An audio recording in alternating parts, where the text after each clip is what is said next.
on. 5 minutes, I was notified about this officially. I came home after my 71st birthday party, and I got back at around 4:15, and I noticed the street, they had completely cleaned all the sidewalk.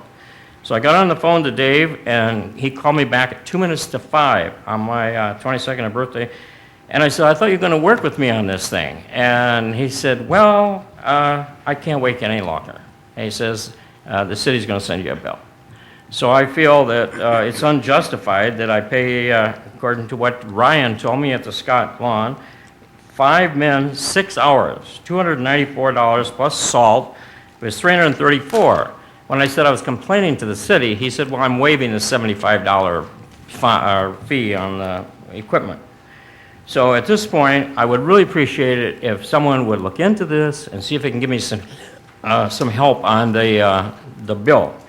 And I also have an input in general that Dave Skanke told me there were 1,200 calls, anonymous calls, and 2 of them were on my property. Well, in 19 years, I've never had a call. I wonder what it would be like if the city had a policy where they didn't accept anonymous calls. You had to give your name, address, and telephone number, not to distribute to the public, but that the city to follow up on it. I would imagine if the anonymity of the whole thing was gone, the number of calls would be reduced. Does anyone have any comments or questions? Here, I'll give you, if you want to come up here, I'll give you a number to call me tomorrow, and we'll get a meeting lined up with you to work on it, so. Oh, okay. If you want to do that, this is my office number, so. Okay. If you want to do that, Ken, I'll look into it, and we'll get set up a meeting up for you to talk about that, so. Okay. Thank you very much. Very much appreciated. We'll get together. Make sure you call, and we'll get an appointment set up for you. Thanks again. You bet. Others that wish to address the council for a period of 5 minutes, we just ask for your name and address. I see no one coming forward, so let's move to item.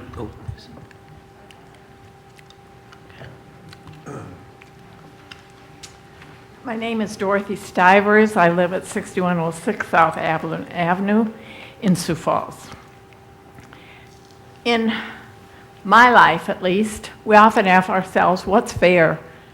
And kids are always saying, it's not fair. Life isn't fair. Some people are born into wonderful, educated, well-heeled families. Other children are born in people of less income. Some of us are born not nearly as bright as our friends and neighbors.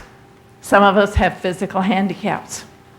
So fairness is not always possible. But I think we can work toward justice. As far as I understand it, all major religions talk about justice. We just said the Pledge of Allegiance with justice and liberty for all. Is taxing food fair and just? I don't think so. Many, many places in the United States, they do not tax food. When food tax takes a larger percent of the income of low-income people than it does of those who have a better income, we are not treating those people fairly. Some people have figured out how to fill the form out in order to get tax relief from the food tax. And as I understand, it's a very simple form. But I've not been a single mother with 2 or 3 kids and a part-time job.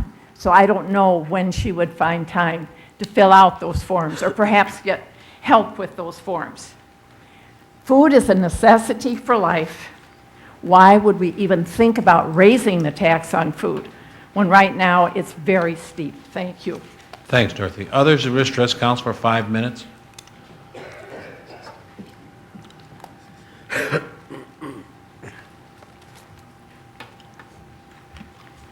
My name is Norma Carnegie, and I live at 5337 West Burnhamwood Drive here in Sioux Falls. I have to say I'm a little bit nervous. I have never talked before City Council before, but I'm also here to talk about taxes, sales taxes. We know that about 1/3 of the children here in the schools are on either reduced or lunch programs. I understand that you would like to, or were the big discussion about an estimated tax on the roads, which comes to about $3.8 million, which would cut into the low-income families. I know that an event center is being talked about, and that will take a lot of money and sales taxes. So I'm asking the council to try to come up with another source of income besides raising particularly food taxes, but even other taxes. They're hit hard these days, and we know that the economy is, even though it's not called a recession, we know it's pretty close to a recession. So I would just like you to try to find other sources of income, if at all possible. Thank you. Thank you. Kermit? Just to clarify, what you're speaking against is the city increasing the tax from 1.92% to 2%, is that right? Yes. Okay. Yes. Thank you. Thank you. Others that wish to address the council for 5 minutes?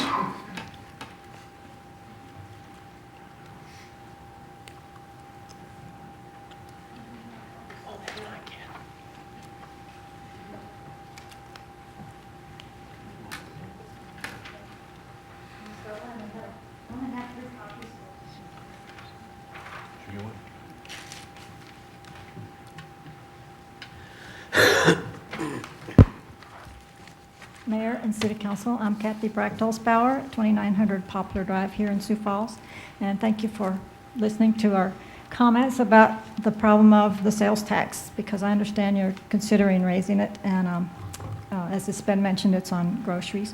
And so I was just alerted to this data that I'm sharing with you here just last week about poverty being on the increase since 2000 here. And unfortunately, the census data that's between the 10-year census data, census collections doesn't break it down for the cities, it's only the counties. So that's why this is the county data, that's as close as we can get. But of course, all these people shop in Sioux Falls, and they're people that we care about all over our counties because they're so connected to Sioux Falls, whether they're right in the city living here or not. So the surprising thing is how much the poverty has increased in our county just since 2000. This seems to be on the increase, and this was the Rural Sociology Department up in SDSU saw this and wanted to alert people, and so I'm passing on their alert to you.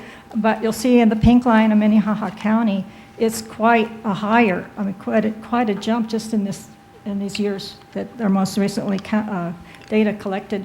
So I want you to be aware of that. The first graph is people in general, and the second graph is children, which of course is an even more alarming thing to have that going even higher. I asked also if they had the data for the people just above that poverty line, because people who are considered low income are between 100 and 200%. And yes, whereas if you look at the top graph, that's 10% of the people below poverty. There's another 15% that are between 100 and 200% for a total of 25% of our county. And so this is a major concern for low-income people, and I want you to have that foremost in your brain when you make decisions about raising sales tax, since that's a higher percent of their income than it is for people more well-off. And I think we know that food prices are up. Dairy's up like 13% last year, meat up 5%, produce, of course, is up. And that's a big consideration too. And so at a time like this, I think it'd be very helpful. I know you can't control the prices. You can't take the tax off just food. You don't have the choices that you might like to be able to make, but you could help people by keeping that tax as low as possible. This would be a good time if we could possibly lower the tax, but certainly not raise it. So that's our plea here tonight, and we hope that you find other sources of revenue to cover the city needs. Any questions? Thank you, Kathy. Appreciate it. Others that wish to address the council, a period of 5 minutes on public.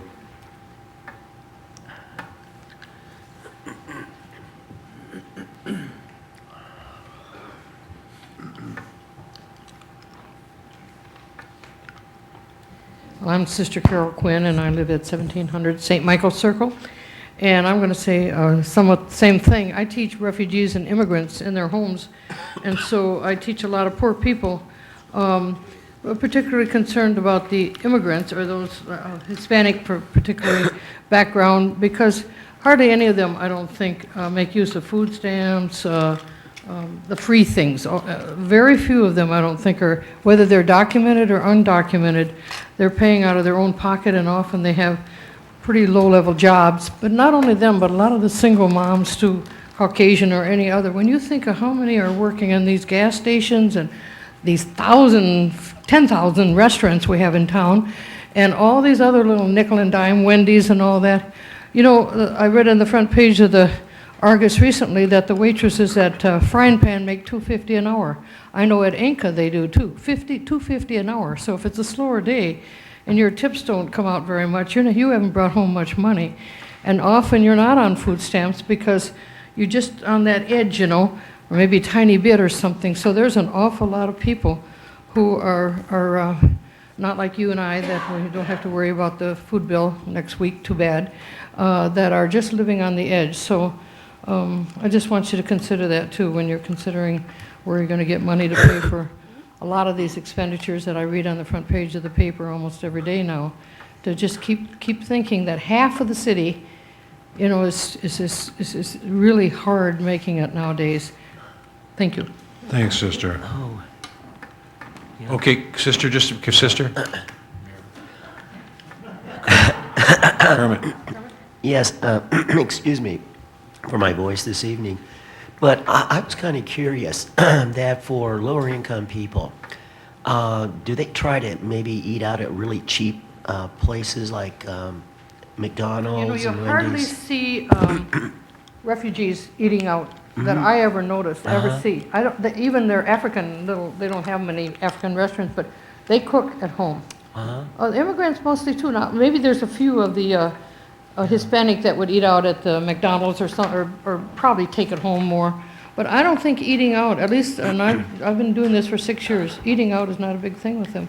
They do more cooking at home, and Yeah. particularly the refugees don't eat out.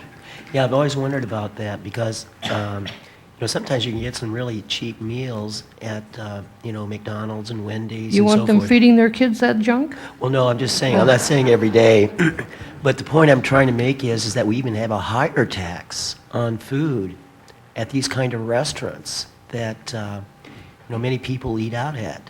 Because we have such a working population here in Sioux Falls, and people don't have time sometimes to cook food at home and things like that, and they're eating out at the restaurants, and they're charged even higher price, Well, you're right. higher tax on food.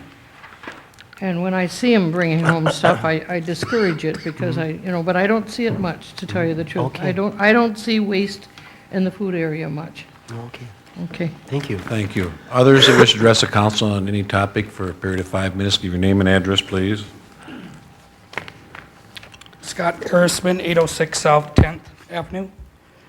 I wanted to talk a little bit something different and touch on what they were talking about with the retail tax, food tax. What I hear a lot when I watch council meetings on TV or I come is progress. So I always hear from everyone, anybody who's against spending money on new projects is against progress. But a retail tax, whether it's on food, clothes, whatever, is a regressive tax because it harms the people who have the lowest amount of income spending on, such as a food tax. And we actually tax motorcycles and boats and RVs at a lower rate than what we tax food. That's not right. You guys talk about progress, but we fund it regressively. And there needs to be, I know that stuff needs to change on a state level. So obviously cities can't change all the laws, but you really need to find a different way to tax and to pay for projects than by taxing food, a necessity. We all need it. And luxury, I've suggested luxury taxes in the past, on things. I just can't understand why you'd have to pay more of a tax on a gallon of milk than you do on a motorcycle. It just doesn't make sense to me, but that's all I have to say. Thank you. Others that wish to address the council for a period of 5 minutes at this time? I see no one coming forward, so we will move into the regular agenda. Item number